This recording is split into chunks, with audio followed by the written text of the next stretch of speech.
এই মুহূর্তে ইজতেমা ময়দানে আছেন আমাদের সহকর্মী নিয়াজ মোর্শেদ। সরাসরি কথা বলবো তার সাথে। নিয়াজ, আপনি নিশ্চয়ই শুনতে পাচ্ছেন। ইজতেমা ময়দানে কি পরিস্থিতি এখন দেখছেন, বিস্তারিত জানাবেন। ধন্যবাদ আপনাকে।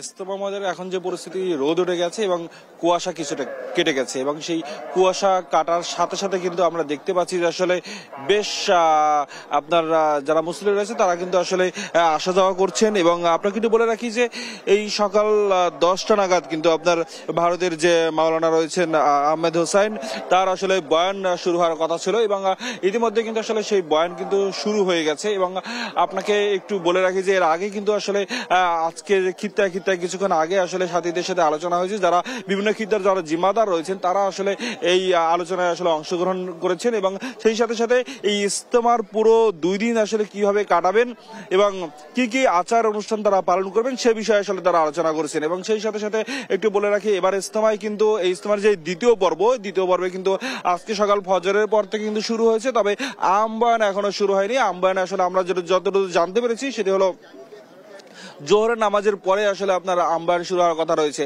এবং আপনাকে আরেকটু বলে রাখি যে এবারের যে এই দ্বিতীয় পর্বের যে আসলে ইজতেমা, সেই ইজতেমায় কিন্তু প্রায় আপনার সারা দেশের প্রায় 22টি জেলা এবং ঢাকার একাংশ কিন্তু আসলে অংশগ্রহণ করেছেন, এবং সেই সাথে কিন্তু তাদের জন্য প্রায় 40টি খিত্তা প্রস্তুত করা হয়েছিল, এবং সেই খিত্তায় কিন্তু ইতিমধ্যে মুসল্লিরা অবস্থান নিয়েছেন গতকাল সন্ধ্যা থেকেই।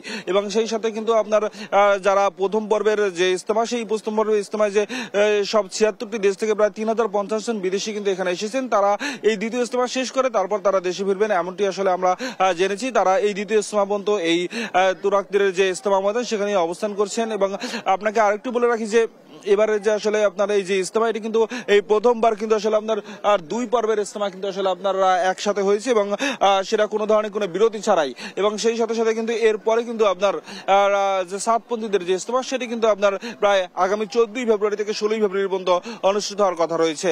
এবং আপনাকে আরেকটু বলে রাখি যে এখানে যে সব ধর্মপ্রাণ মুসলিমরা এখানে এসেছেন তারা আসলে ইজতেমা শেষ করে আল্লাহর রাজি খুশির জন্য আসলে তারা কাজ করবেন এবং ইবাদত বন্দি করবেন, এমনটাই আসলে তারা নিয়াত করছেন এখান থেকে। এই ছিল আমার কাছে সর্বশ্রেষ্ঠ ইজতেমা ময়দান থেকে। নিয়াজ, ধন্যবাদ আপনাকে।